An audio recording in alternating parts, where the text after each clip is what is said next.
Alright, stop what you're doing, cause we about to ruin the image and the style that you're used to. I look funny, but yo, we making money, see? So your world want with me, so gather round. Gather round, we up in here, Renegade. All right, yo. From the underground. That's right. Shout out to Shock G. No You know what I'm saying? Shout out to my man Black Rob. True. You know what I mean? Like whoa. Like whoa. You know what I'm saying? And I fuck with Black Rob, and if we knew that he was in the hospital right here at Grady Memorial Hospital, we'd have came through there and gave him a shout out, whatever, and tried to help him out. True. Fuck Puff Daddy. Shout out to DMX. Now, Puff's a piece of shit. But shout out to DMX. Tell me how you really feel. Hey, man, I'm trying to tell him. You know what I'm saying? You know, I ain't gonna tell you what I like to do, because motherfuckers said I always be threatening to slap people. So I ain't gonna slap nobody. You know what I'm saying? Ain't nobody business but mine. Anyway, you listen to Renegade Coach. I am Kalonji Changa, a.k.a. the Riot Starter, alongside my main man. Kamau K. Franklin, you know what I'm saying? Who we got in the back? I go by the name of the ear doctor. Okay. And of course, transmitting live out your minister server. But guess what? What up? No job today. No job. Oh, man. Where you at, B? Where you at? Jaha. I want to get high. Oh, man, Still he was a looking loony. So high. Jai got 5 on it. Anyway, shout out to Jai. Jai couldn't come outside tonight. We still fuck with you, Jai. I heard Jai got another podcast coming. We gotta talk about it. He damn sure better not be. He might. In fact, you just said that. Okay. We might be having another podcast, a sports podcast. Oh, really? And tonight our special topic is all things sports. Yeah. When it comes to like politics and sports. And we're gonna have a special guest on who is going to be Jai's co-host. What? As long as Jai works out. I don't know what the fuck Jai doing. You know what I'm saying? So our co-host, his name is Josh McCoy. We're gonna talk a little bit more about him, but that was just the perfect intro, so I wanted to go there. You know what I'm saying? Okay. I mean, did that get approved? Did BPM? I don't know. Talking about. Brother, we talking about the inside shit on the podcast. My bad. I'm trying to figure out what the fuck was going on. Gotta go through the democratic system. You know True. It's only democratic when it's the Riot Starter TV. Oh, here but we anyway, go. you're like, did you vote for that? I didn't vote for it. Dismissed. Yo, it's our second week of the morning show, the remix morning show. So Yes. Dopeness. Going hot. Yeah. Super dope. Throwback breakfast. Yes. Tuesday, Wednesdays, Thursdays, 8 a.m. to 10 a.m. on Black Power Media. You know what I'm saying? That's right. And shout out to all our folks out there checking us out on the remix. You know what I'm saying? We get up early in the goddamn morning. You know what I'm saying? Some of us are up anyway. So wiping the cold out our eyes. You know what I'm saying? Shout out to the ear doctor doing a lot of work. You know what I'm saying? Shout out to May on the production. Shout out to Kamau for showing up every goddamn day. Later than the goddamn. He late like dearly departed. I gotta get the babies off to school. Y'all gotta understand that. Hey, listen, man. He been using that shit for 20 years. I know his kids. They just graduated from college. One is at fucking Yale right now. The other one's in Indonesia studying goddamn. One's in Yale, one's in jail. Yeah. One's in Yale. Isn't that how it always works, B? Right. Yeah. So anyway, don't mind us. So we have a lot of folks who supported us the last couple of weeks. So we got some Patreon. Can we talk about the Patreon? Let's talk about it. Let's roll with it. Hey, you ready for these names? Let's do it. Watch them fuck Big up to Shirley Grisby. Shirley Big up to Gabriel D. Zuzum. Big up to Keep on going. Keep it going. Big up to Ya or Wawa. Whoa. Big up to Jacob Woocher. Big up to Amati A. Big up to Davy Crockett. A. Coco. Mika Baraka. Tamara Wilson. Rosemary King. David Silberg. Mark Joseph. LSD. Bob Caroso. KF. Obama EO. Bill. Claire A. Biko Gray. And Jamal S. And don't forget about James Murray, Kareem, Kimberly, and Working People. Big up! Only at Renegade Culture can you get your name told the fuck up. You know what I'm saying? know who you is? That's right. Shout out to my 2 brothers in the background, both graduates of HBCU. That's right. Yes. Okay. Yeah. One of them was teaching us about Claretta Scott King. Claretta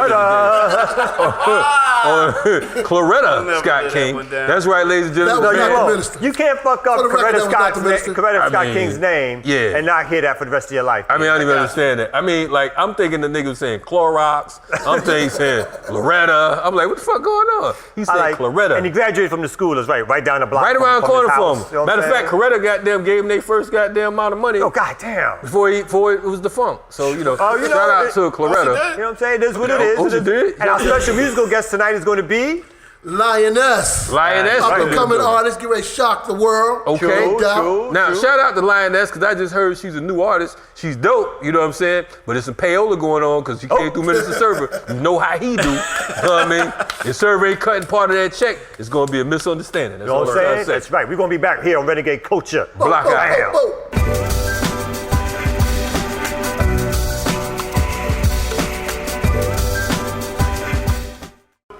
Renegade Culture in the house, and we back. You know what I'm Yes, saying? I like how Kamau said it. Kamau said, we in the house and we back. That means that we here, nigga, and we left and we came back. So we in the house and we back. Shout out to my man Air Doctor. He been working really hard lately and shit. True. You know what I'm saying?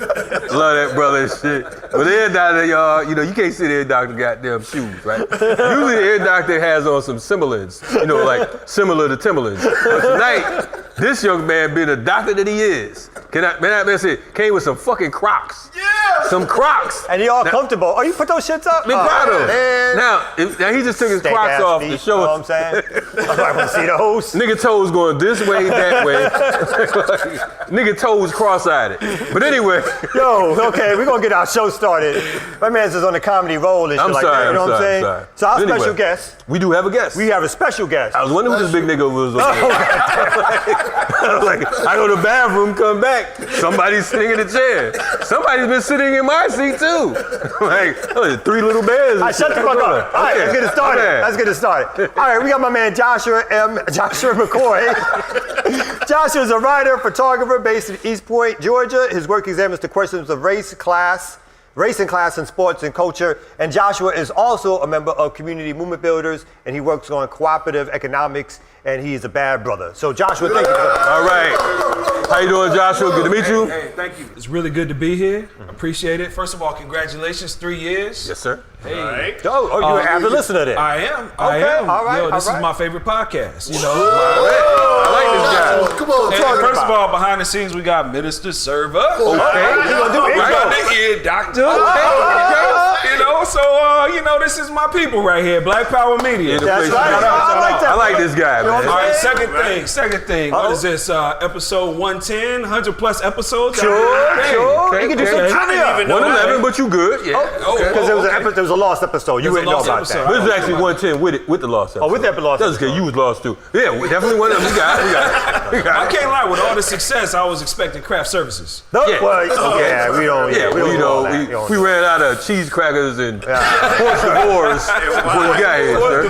So lucky we got a chair for you to sit there.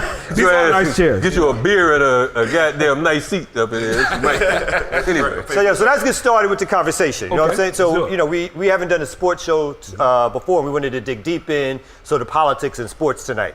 So the thing we wanted to start off with, sort of a general question, just around how things are going around political figures in sports, and LeBron James, who's stepping out there. Some say not enough, some say maybe too much, right? So recently, he deleted a tweet surrounding the George Floyd trial, and then earlier last year, or later, like last year, when the NBA was possibly about to go on strike and he was leading that, he pulled that back because he got a call from Obama, right? So we know that he's trying to do some stuff, but what's your take around what's happening in NBA around sort of like social justice issues and so forth? Yeah, well, we could start right with the tweet.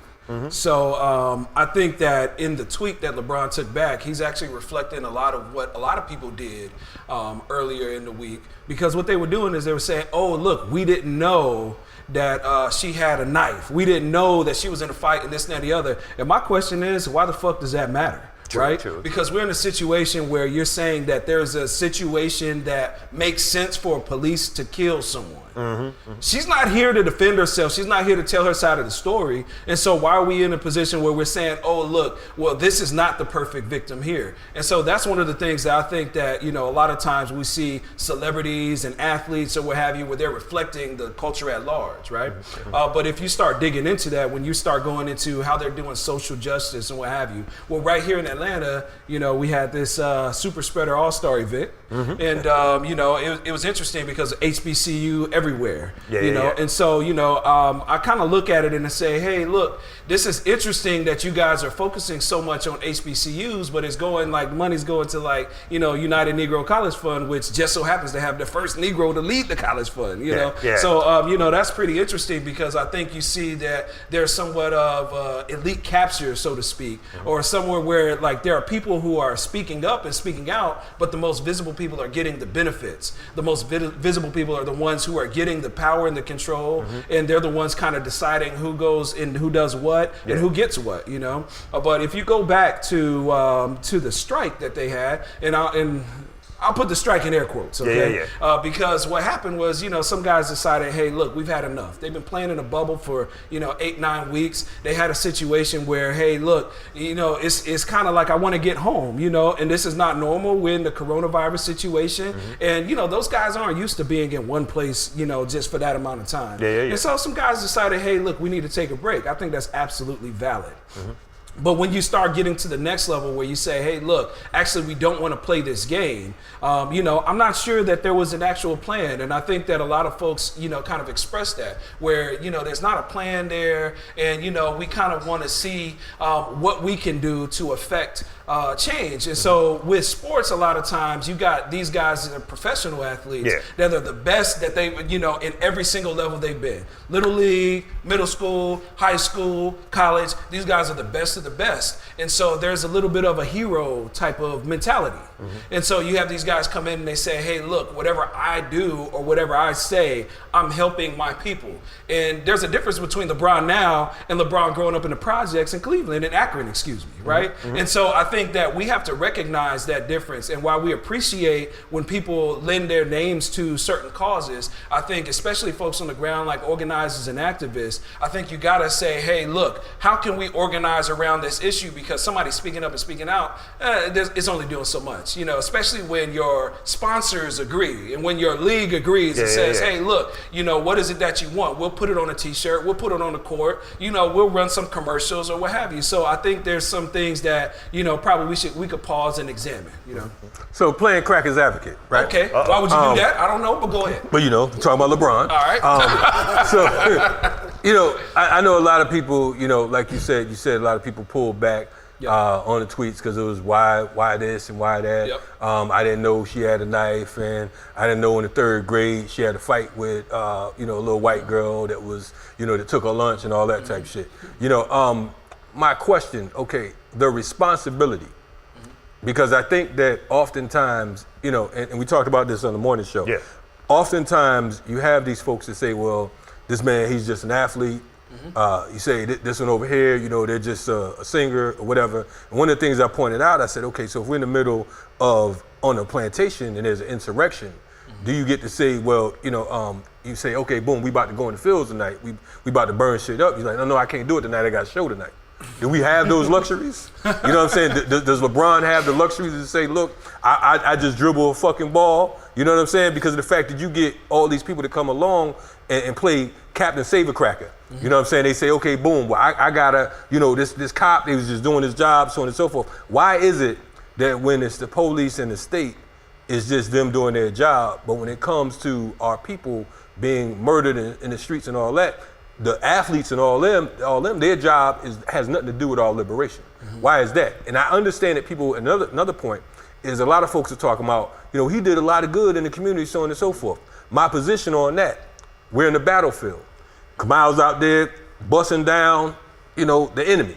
All of a sudden he said, yo, I shot forward, man, I'm about to bounce. I gotta go eat lunch and shit. Right. You understand what I'm saying? The war's not over till the war's over. I don't give a fuck that you built the projects up for somebody, you bought a couple books for a community center, so on and so forth. Where is that responsibility and accountability as African people here in America and abroad? Are you exempt? Exempt? Exempt? I sound like the ear doctor right now. Are you exempt because of the fact that you're just an athlete? What's your take? We just got to be honest about, the class interests. Okay. We just got to be honest about that. LeBron is the richest guy in the NBA. And the people that, you know, he was working with when you're talking to President Obama is you got Chris Paul, you know, who's the president of the National Basketball Players Association. You know, another guy. Well, I mean, you can't turn on the TV and not see a State Farm commercial with Chris Paul and somebody, you know. And so I think we have to be honest about, like, you know, where these guys fit on the whole matrix of, like, when shit goes to shit, like, where do they stand? You know, so somebody several years back, I think when LeBron, before he moved to LA, they spray painted nigger on the side of his house or something like that, right? And, you know, we make this whole big thing about, like, oh, if this can happen to LeBron, can you imagine?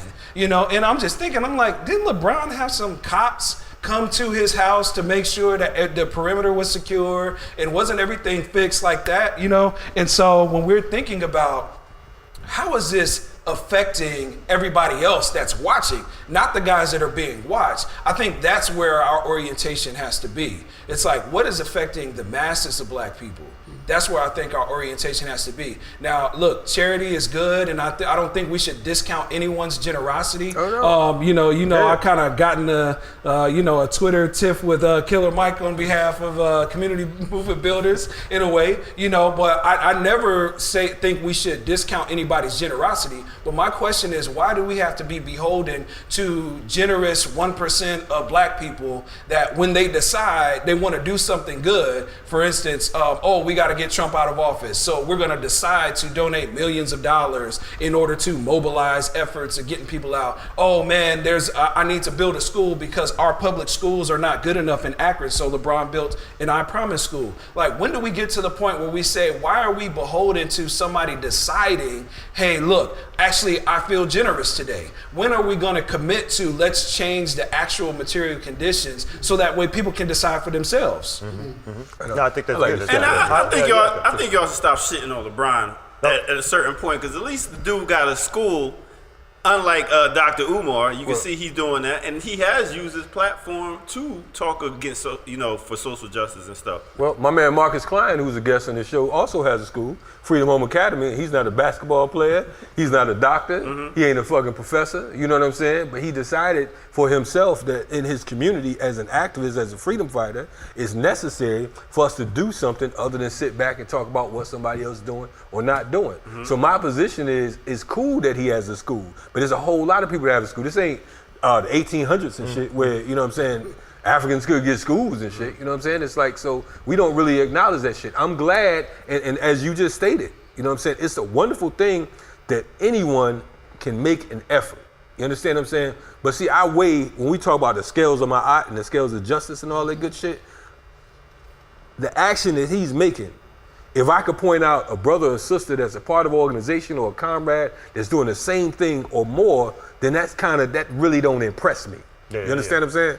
It really doesn't, especially when the schools that you keep talking about with LeBron, it's not a all-black school. It's not a black-ran school. It's a school that's for everyone. It's an American school. You understand what I'm saying? So that's really not beneficial to my community as a whole. Right. In fact, most of the people on the board there are Caucasian. Look nothing like us. Right. So let's dig deeper when we come back into what's happening with sports, and we're going to go further than LeBron and talk a little bit more about the NBA, the NFL, and college football and what's happening in the sports world there. So we come back with Renegade Culture. Yeah.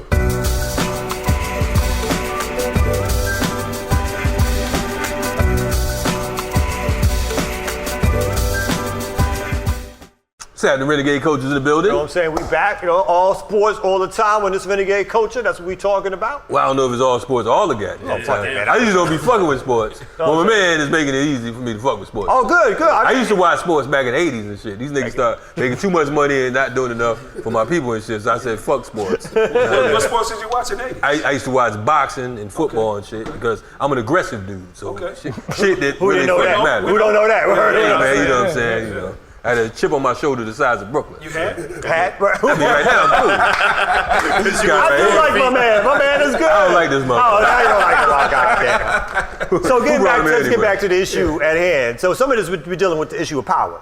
Who has power, right? And who gets to exhibit that power and all that kind of good stuff. So you wrote an article recently. Was it made in the magazine again? Moguldom.com. Okay, and then you were talking about who has power. And so you brought up a very interesting point As someone said something around why the conviction happened. So won't you go into that? Yeah. So Michael Wilbon, longtime sportscaster, he's about my father's age, you know, and they kind of had a victory lap or what have you, as many people did around the Derek Chauvin conviction. And one of the things that he said that really stuck out to me was that he believed that because famous athletes decided that they were going to stop playing or, you know, take a knee or what have you, that's the thing that actually made the Derek Chauvin conviction possible. Ooh. And I think that's complete and utter bullshit. With all, you know, I love Michael Wilbon, but you got to call a spade a spade. Yeah. And so we're in a situation where you're talking about not just the fact that this man was on for damn near 9 minutes on this man's neck, that it was actually captured on camera, that you're in the midst of a pandemic that you only see once every 100 years, that people had just only gotten, what was it, $1,200 at that point? You know, so you got a situation where people are losing their jobs, they're losing their family members, and what have you. And so I think there was a lot more to say than just, hey, look, you know, famous basketball players and football players decided that they were going to speak up. Oh, and by the way, he threw in a footnote that, you know, of course the WNBA had something to do with it, when the WNBA probably had the most radical position. You had women in the WNBA who were literally saying they wanted to fire their boss, who told everybody they should vote for somebody who was not the owner, the owner, Kelly Loeffler, or former owner, was actually the one that they were protesting against. Right. And they said, vote for Raphael Warnock. So I think that, you know, when we start looking at these things, I mean, what is Wilbon talking about? And then slightly, real quick, slightly outside of that is the fact that there was mass protests of literally hundreds and thousands of people who are coming out, which as always influences sports and the sports world. For folks to get more politicized, to open themselves up in culture and sports because the politics is leading the way. So you mean to tell me that this clown said that a bunch of athletes who took a knee while a pig put his knee on the neck of an African person, he's suggesting that is what got the conviction? You know what I'm saying? Yeah, that's what he's suggesting, is that action by elite players across sport, you know, and across the world are the things that actually drew enough attention to this case to where there was only one outcome that was possible. See, there's a thin line between politics and ignorance, right?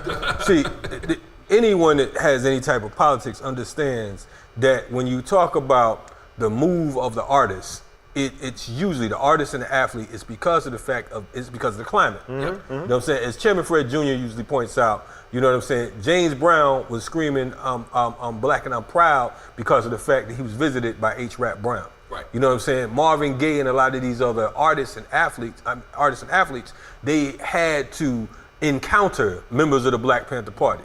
You know what I'm saying? There's a story that that they talk about where Bobby Seale, where they had Tina Turner, Ike and Tina Turner. They supposed to have been performing doing a benefit for the Black Panther Party. And what happened was the Black Panthers go to the hotel room, tell Ike that it's performance time. Ike's like, fuck that, if you ain't paying me, I ain't going nowhere. They go back and get Bobby Seale. Bobby Seale go over there and say, listen, man, it's showtime, whatever, so on and so forth. He said, fuck that, we ain't going nowhere, slam the door in Bobby Seale's face. Bobby Seale go back and get UEP Newton.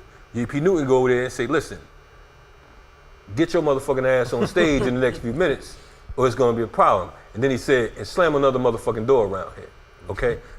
Ike and Tina get on stage, Ike Turner gets up there and says, we're being held hostage by the Black Panther Party. The rest of the story goes that the Panthers rush the stage, Tina takes off, the sister snatched her wig off, but her legs were so long, so she got loose. And Ike, he wasn't beating Tina that night. He was the motherfucking nigga eating the cake. Yeah. So the reality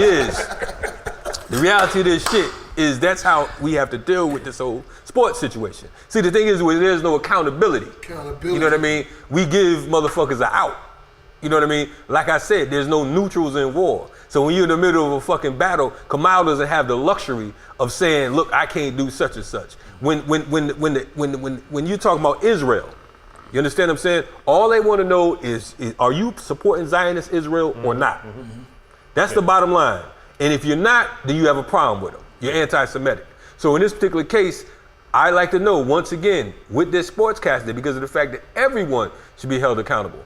What kind of accountability is it behind him? He can just say what the fuck he want to say and not get a fat lip? Yeah, I think in general, that's the argument, right? Is that if we kind of look at their protracted argument, It's that guys are speaking up. And so, they've even gone back to like Kareem Abdul-Jabbar, Muhammad Ali, and I just think it's completely different. You talk about Muhammad Ali, who was sentenced to 5 years, and though he didn't serve, like he actually wasn't able to box for 3 years because nobody would give him a license. So, how can we compare Muhammad Ali's situation where he's dealing with not just anti-black racism, but also anti-communism because and also against the military because he's saying, I'm not going and fighting in Vietnam, compared to LeBron, who, out of all the players in the NBA, he's going to be okay. Out of all of them, he's going to be okay if the NBA shut down today. And so I think that's kind of what we start getting into is where if you use only the elite to discuss anything, then we're really not talking about much. Shout out to Kaepernick, you know what I'm saying, because of the fact that when we talk about a lot of these athletes or whatever, for some reason he's the person that probably more than anybody set the stage for the modern athlete. And he suffered the most for a lot of these athletes because it wasn't fashionable when he set it off. Just like with us, we came into this movement when it wasn't fashionable. You know what I'm saying? But the one thing I think that Kaepernick has that these other athletes in the past did not have was, again, he has this outlet to go to Nike to make some resources, right? So we know he still wants to be in NFL and be a quarterback, but obviously the sacrifice was real because they have basically excluded him from whitewashed him from any possibility of playing professional sports again. So even with the commissioner coming back and basically saying Kaepernick was right without mentioning his name. And so I think that's interesting. Also, since we've been talking a lot about NBA, I think that we have to talk about Craig Hodges, who during the years of Michael Jordan, he was there. He was the three-point specialist. And so, rumor, kind of the tale has it that, after during the Rodney King situation or whatever, he comes to Jordan and says, hey, look, we don't need to play in the finals. And so he was talking to Jordan and he was talking to Magic. And they basically looked at him like, yo, you crazy. And so Craig Hodges, though, he ratcheted it up. So he goes and he talks when they win the title, because of course they did, right? They go to the White House and they meet George H.W. Bush. And then, basically what happens is he shows up in a dashiki, hits like 9-10 threes in a row and was like, hey, man, listen, we need to talk about this war. And so, basically that conversation never happened, but he slipped them an 8-page, 9-page note. And, basically it was one of those things where they were like, yo, who let this man through the gates? And basically as it all kind of boils down, Craig Hodges never played again because it was looked at as he was showing up Michael Jordan. And you don't show up Michael Jordan in the NBA that is a Michael Jordan's league. So a few years later, you have Mahmoud Abdul-Rauf. That's right. Who was like, yo, right here in Atlanta. That's right. And so, he's a person that says, look, I'm a Muslim, and according to my religion and how I believe and, I live devoutly, I can't be supporting oppression. And so he's like, yo, while y'all engaged in wars and stuff like that, I'm not standing. And so this was before Kaepernick. This is actually kind of what I see as like, kind of the prototype or, the precursor to a Colin Kaepernick kneeling. And so, what nobody noticed at first, similar to Colin Kaepernick. We had to bring him on the show. We got to bring him on the show, yes, for sure. Go ahead. And so nobody noticed him at first. He would go to the side or he would stretch or something like that. But eventually the media, because of course the media, right, found out, hey, look, this dude isn't standing. NBA, unlike the NFL, actually had a rule that you must stand. And so basically it came to a compromise after they suspended him for a game. But what happened after that was he was a free agent coming into the next season and nobody would sign him. Now for people, that were maybe a little bit younger than me or maybe even my age, they might not have seen Mahmoud Abdul-Rauf play. Well, I'm from Denver and he was on the Nuggets when this happened. Okay. This man was Steph Curry before Steph Curry. And all you got to do is look up YouTube highlights and you can see what he was doing was absolutely unprecedented. He's 6'1", doing stuff that you would then see Allen Iverson with a little bit more of a hip hop inspiration come and do. But then now you see Steph Curry where he's pulling up from wherever, where he's taking on big dudes, where he's passing and getting the ball back and all that stuff. Some of the same stuff you see Steph Curry, even Phil Jackson said he was Steph Curry before Steph Curry. And he built a school here in Atlanta as well. And he built a school here in Atlanta. There's a lot of guys building schools to your point. And so, that's something that we got to look at because, the NBA, they get to wear these T-shirts and they get to have these commercials and stuff like that, but they never have to reckon with the fact that one of your brothers, one of the guys who played and who was in your association and who is in your union, you know, two of these guys were ostracized. And they estimate they lost, you know, nearly $100 million between the two of them just because they had certain political stances. So it seems like, too, I mean, some of these athletes, I mean, in terms of taking the, sort of the opposite approach or another approach to it, I mean, these are folks who, like, they trained their whole life to be these sports heroes, and then politics kind of hits them. And some of them act in a way that we can respect, and even if they don't go as far as we want them to go, but some of them don't do anything. Then you have the people like the Michael Jordans who actually sit out in all kind of politics and just say, like, you know, Republicans buy sneakers too, or whatever like that. So you have this dichotomy that seems to be happening in the sports world that doesn't start at the professional level, but actually works its way down in terms of all the things that people believe they're going to get in terms of these accolades for being these sports heroes. So when we come back, we want to start talking a little bit about college football and college ball, particularly around folks not getting paid, and the idea about what's happening around HBCUs in terms of black students, potentially black college athletes, potentially making a return to HBCUs to help those programs as opposed to going to mostly majority white schools. So we're going to come back and talk about that on Renegade Culture. Blah.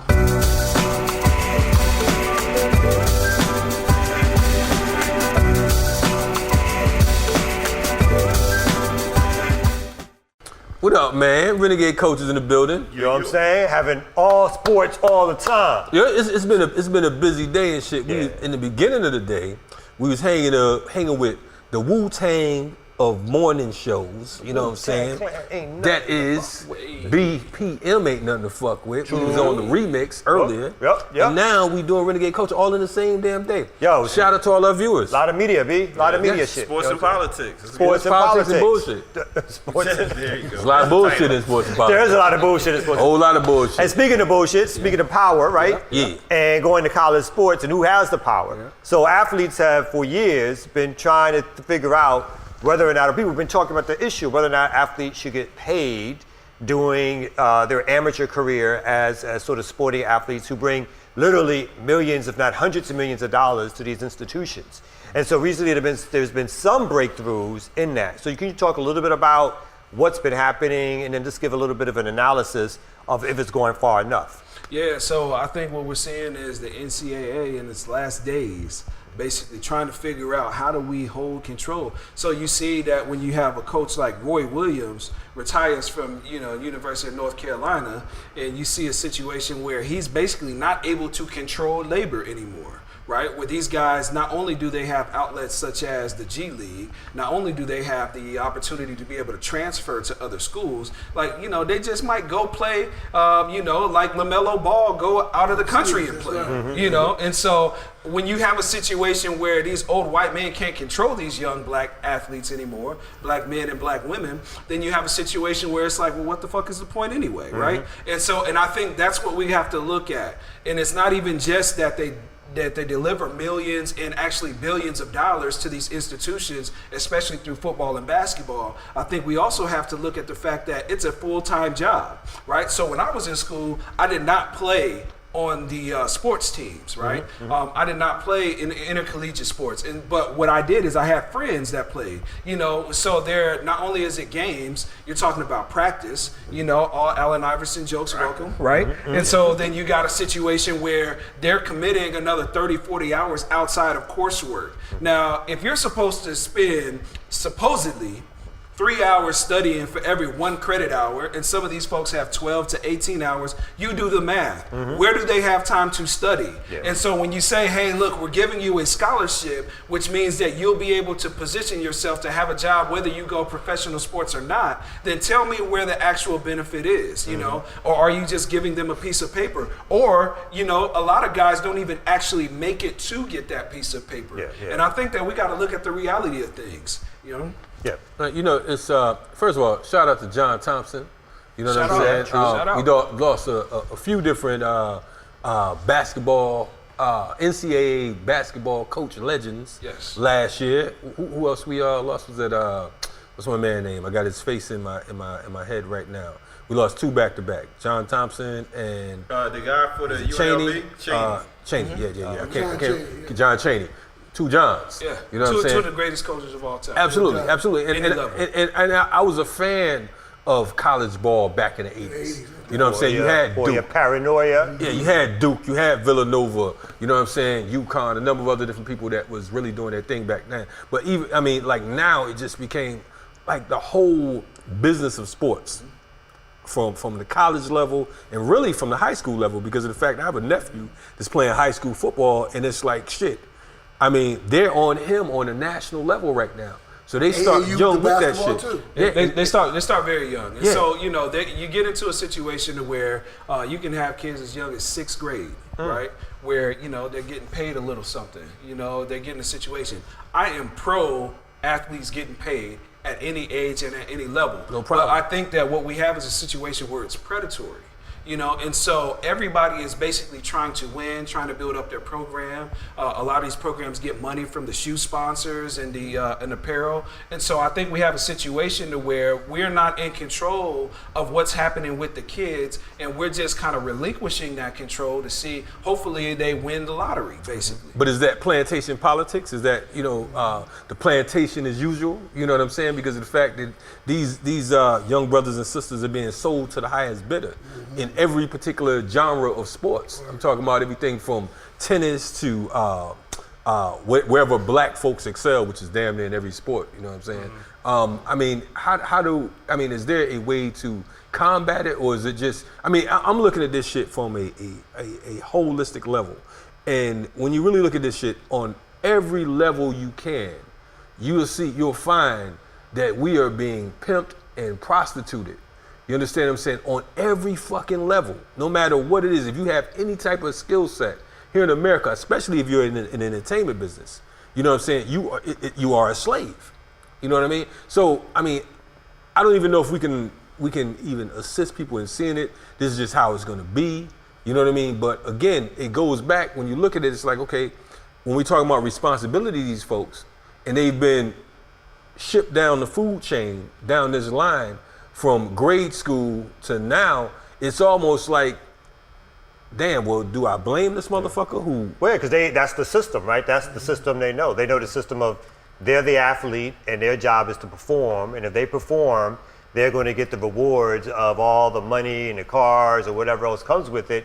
And it's like they don't, you know, they're not thinking out the box. I mean, So it's like I don't know. activism right So now. it can be, yeah. It's like Money kind of cars like- and shit. Yeah, kind of, yeah. Hey, So look. I mean, on that note, you know, and this is similar but not the same thing. So there's now this idea. I think Jamil Hill wrote an article around in trying to see whether or not she could persuade, or more folks could persuade, high school athletes, black athletes, to go to HBCUs, because by that way they would build up the black schools, which are not always necessarily the most revolutionary schools, but at least they're black institutions.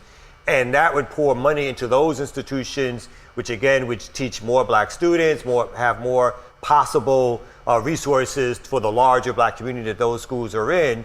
So what do you think about that idea, or is there any moves towards that? We spoke a little bit earlier that used to be the channel anyway for black folks to get into professional Walter sports. Payton, Jerry Rice. I went to Alabama A&M University. Shout out to the Bulldogs. Got to say that on camera. Okay. You know, so you know we have people like John Stallworth, NFL Hall of Fame, Pro Football Hall of Famer. Robert Mathis, NFL champion. Excuse me. And so you know, so you've had guys come up through these systems.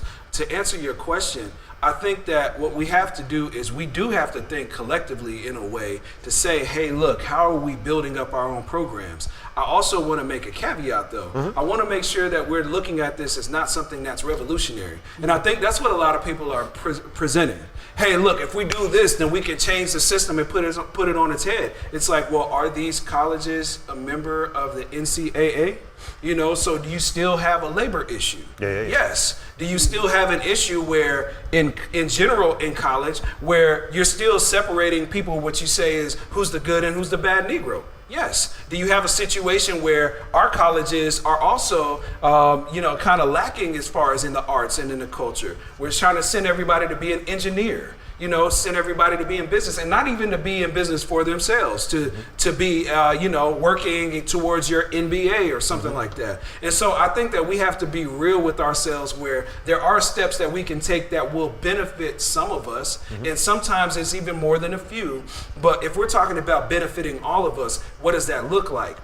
So to get to your point, also that you made earlier, I think what we have is a situation to where we have to stop outsourcing what we need to do to celebrities, to politicians, to shoe brands that'll come in and dump some money into our programs. What we need to do is we actually need to evaluate and criticize ourselves for where are we in this whole platform. If kids want to play college football and we're sending them through this pipeline, where are the people who are organizers? Where are the people who care about the material conditions of these kids and where they come from? And are you there to be able to put your arm around them and to be able to show them a certain way? If you believe, hey, look, this is the right way to go about things, like, who is telling them that? Because right now it's a viper pit. I can answer where they are. They're spread out too thin, because I think the thing is, what they say, you can't be everywhere at once. Yep. I think that in theory, it would be great if we had troops that can go into the institution on all types of different levels. It's not realistic because of the fact that even with us, just as organizers here in the community, you know what I mean? You have so many people that lack politics that call themselves organizers. Yep. You understand what I'm saying? So the fact that there's a lack of political education as a whole, it's almost virtually impossible that we would have those people. Now we do run into folks in institutions or whatever who enlighten us and who spread politics. Everybody got a story about some teacher, some professor, whatever, who put them on to what was right. But for the most part, if we're to be honest with ourselves, even with HBCUs, I mean, just here in Atlanta alone, I mean, you might have one HBCU that's actually started by an African. Started by a black person. And or doing anything for the community these days. Absolutely. Other than actually some of them participate in gentrification themselves. Absolutely. These big institutions, they buy up land, they buy up property, they make more dorms for their students, and then they roughshod over old communities that were stable communities, working class, poor communities, and those communities get wiped out and those folks get pushed away.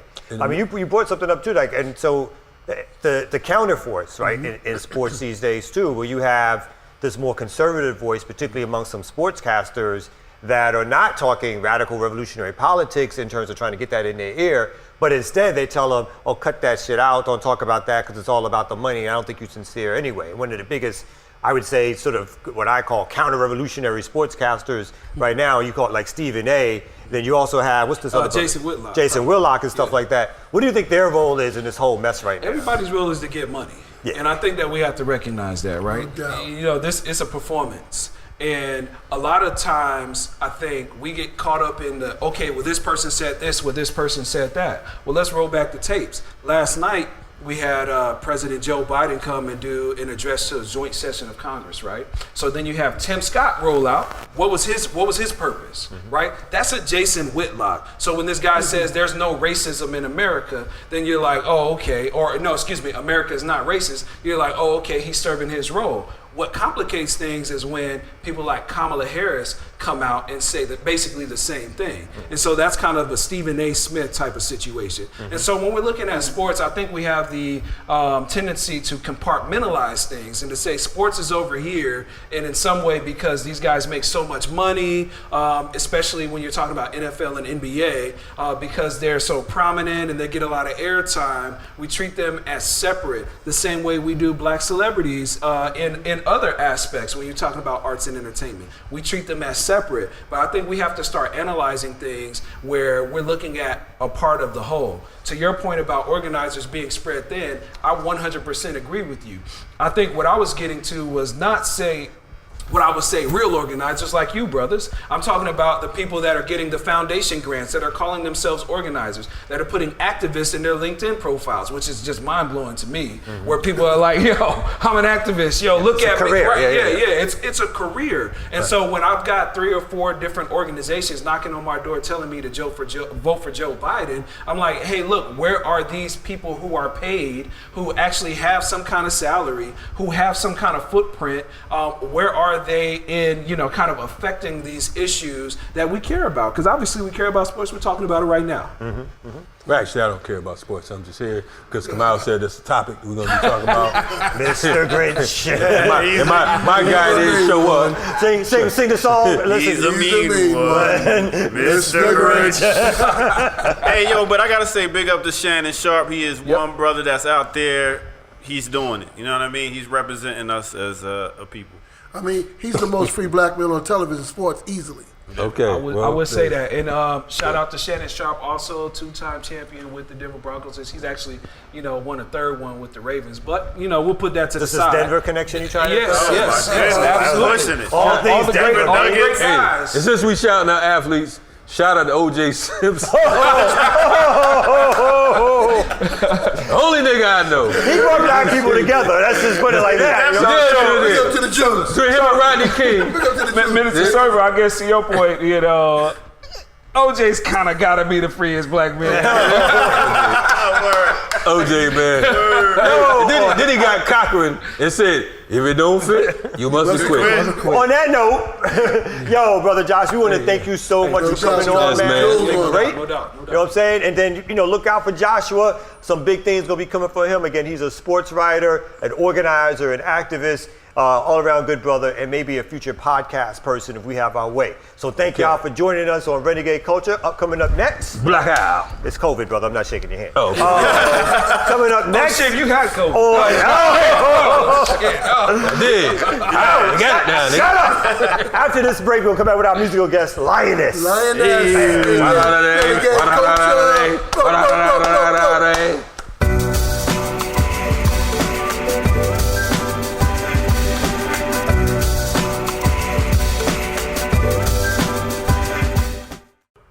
Yo, what up, Kamau? Yo, what's going on? We back, you know what I'm saying? After another great show. Another great show. Of course it's great. Of course, because we here, right? Renegade Culture. Renegade RC. Yeah, no yeah. relation to BC. No relation, no relation. But anyway. We'll fill the audience in on that in a second. You know what I'm saying? But we Shout out got- to my man BC, though. But we got a special musical guest here. No Okay. doubt. Sister Lioness. Lioness. You gotta put that extra S. And the S stand for that's I right. slapped them. Yeah, you better rep Anybody that. disrespect my shit. That's How right. you doing today, I'm Lioness? good. How y'all doing? We doing good. We doing real good. Good. Before we get started, we wanted to read the bio. My man Minister, what's Okay. Yeah, yo, the background? Let me give y'all a rundown on Lioness. Born in Emporia, VA, she's the oldest of 3 siblings, and she's the mother of a young son. So you know whenever a lioness has a son, She got a you can cup. bring that She got a cup. energy out. You know what I'm saying? Now she also personifies the quality of a lioness in her day-to-day life and music. Her music is influenced by the golden era, and yet the energy is proclaimed as a true student. Resonates with the young people right now. She's a millennial, so of course she's bringing that noise. Once again, give it up for Lioness. That was Yeah. good, bro. Bro, I like that excitement there. That was- Lioness, the millennial. Okay, so Lioness, right? What inspired you? I mean, you told us about who your musical influences are, but when did you get into music? Did you just like fall into it one day singing in the kitchen or in the shower? Or just... No, I can't say that. Honestly, I've been in the music for a long time. My family is heavy in the music industry and, all musically gifted. So I've been writing for a long time. Me and my cousin, Audrey, we've been writing little stuff. We was floetry before floetry. That's what we like to say. Okay. She would sing, I would rap. So I stayed on punishment a lot. So I used to come up with creative ways to try to impress my parents and come up with different stuff, how to write stories and different things like that. So then I found out I had a musical gift. I kept it to myself. I didn't really want to put it out there. So time went on, I kept writing, and then COVID hit. And there was a situation I was going through.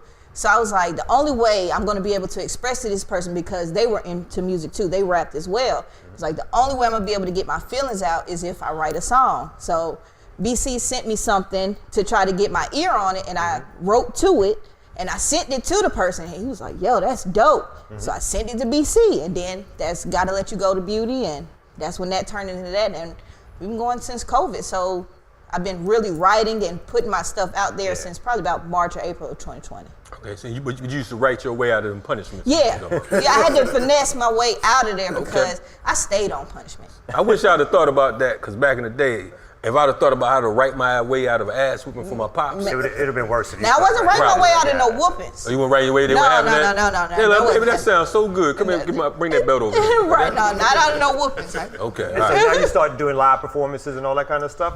No, my first live performance is going to be on May 16th. That's for the Hip Hop Appreciation Week Yes, coming up, right? That's correct. You excited about that? Yes, very So excited. you brand new in the game, relatively speaking. Very. And you made it to Okay. Renegade culture. Yeah. Man, payola? What's going on? I'm trying to find out. Every connection is a connection. Right. Okay. And we Hey, understand you're going to be, okay. When they look back, they're gonna be like, "Yo, the first time I ever saw her was on Renegade." Lioness, that's right. So First, is exclusive. it a fact that Renegade Coach is your first podcast? Is that correct? Well, no, that's not true. I was you a messing student up. at Fort Valley State. I was a student at Fort Valley State University, so Fort Valley, yes, HBCU? you know, Okay. HBCU All right. graduate. Well. I actually was a mass communications major, Okay. so I Yeah, naturally come on, did, yeah. you know, podcasts and little YouTube skits and all of that. So I've done a few, and then This is not a YouTube skit, sister. no, YouTube. I'm saying Calm everything down. I got Calm into. down. He's like, he's aggressive. Oh, my bad. My bad. She's just And telling I you what will- her history is, B. Right. Watch BC, Naka. And then also, after I graduated college, I had a show on Orange Room Radio. Okay. It's an internet radio station. So I was doing that, playing old school hip hop, but didn't really full-fledged get into it, and then had my son. So I kind of fell back and got into the whole motherly thing. And so then came up with a creative way to express myself. And here And I you got am. a song that's going to be on Be Creative Volume 2? That's I coming have out a soon? few on Be Creative Volume 2. I have American Dream Nightmare, that's with Black Poet and Neem. I have You, that's me and Neem. And then I'm featured on a couple of, doing a little singing thing in the background. Okay. Yeah. All right, yeah. all right, you do you. So All right. and she said her second live performance is going to be May 16th. Yes. Yeah, Hip Hop Second. Appreciation Week. Your second? The second, because the first one is Renegade Coach. Right, Renegade There you go. Culture. There you go. Right. All right. Got me confused. It's that time. It's Okay. That time. All right, sister. So It's heavy. we got this thing called Naka's Nonsense. Okay. Then we have a bold question. This is real China. Yeah. Okay. Made in- Out. This shit hurt me. Yeah, Made in girl, I'm Virginia. trying. Y'all Yeah, got it's it. plastic. Don't be so fast. I gotta do my skit. So there's like 1,000 questions up in here, 1,000. and we need Okay. you just to pick one random question Okay. that no one has ever seen before. So I'm gonna tilt it that way. Good. Now Don't you cut do your it. fingers, sister. A whole lot of papers up there. Yes. Raffle. Oh, is question. that All one right, or is go that ahead. two? Okay. Oh, well, she Oh, got there you go. four. You got it. You got it. Okay. All right. Can you read that? Oh, what is the best concert you've been to? Okay. Right. Okay. Best concert. I would have to say, is it a concert or is it it was a festival? Okay. One Music Fest. Oh. One Music Fest. It was Outkast. That's when the Dungeon Family reunion happened. That when the Dungeon Family reunion, I saw Busta Rhymes, I saw Erykah Badu, I saw and I went by myself. Word. I went by myself, and I was just in the grass, meeting people, enjoying the music, and you had to hop from stage to stage. So yeah, I think Outside. that was the best one I've been So to. you probably saw me there. I stage dived and shit. Everybody you said- carried me around for so long. That was him. Using the nosebleed seats, you might have missed me. But I was all up there. I was like this. They was like, he's back. We will. Yeah. So Crowd since surfing. if folks Truly. want to catch up your music, going to pick it up, where should they go? They follow you on social media. Where can they do it? You can follow me on Instagram at @thereal.lioness, Lioness. Be Creative Volume 2 out on all outlets right now. Put in quotation mark Be Creative, and then you'll find it. You'll have access to everything. Gotta Let You Go to Beauty, You, American Dream Nightmare, and everything from All In Music Group. Also follow All In Music Group on Instagram as well. Damn, she did a real promo, bro. She's I mean, a she- professional. I, she- like that. I like that. I mean, promo games on. I know. I like that. I like that. You know what I'm saying? And listen, man, artist development is real. You know what I'm saying? Big up to BC, super producer doing his thing. No doubt. BC, who did you make that check out to? Yo, when we come back, our artist Lioness is going to perform for us on Renegade Culture. Black Owl. Get familiar. Lioness, All In Music Group. Shout out to all my guys, man. You got me thinking what life could be with you and me. This dating pool dash shit. Gonna start a you to you're fueling me to heal myself, to do better. No more blues, yeah, I'm wanting more better. Forever that word used to trigger me. Used to look men as an enemy, cause they always had the tendency to sneak around. But it was a merry-go-round. I was lost and I found you. True, we ain't perfect. Nobody on earth's surface is healing. Figure out what my purpose is. I have my flaws, but you embrace them. Won't let me stay complacent. Took a lot, but I had to face it. Swear, you. Yeah, we on the Renegade Culture Podcast, man. Shout out to All In Music Group, Lioness. Yeah. Help me see my potential. Help me dive first in the shit I'm into. Sentimental, so I pick up the pencil. Get it all out, put it on paper. Show the people what you're made of. Don't sit around and just lay up. Talk about investments, life goals. The future, I'm the rider, you the shooter. Never let that come to you. The past and the peek through from time to time. Communicate well. Get back in line, so many losses, and we celebrate our wins away. Because of business, it is you I miss. Never been more certain, see it through a clear eye lens. Crazy, I fell in love with my best friend, I swear. You. Yeah. Lioness. Lioness. You. Yeah. Renegade Culture Podcast, man. We here. We having fun with it. Yeah.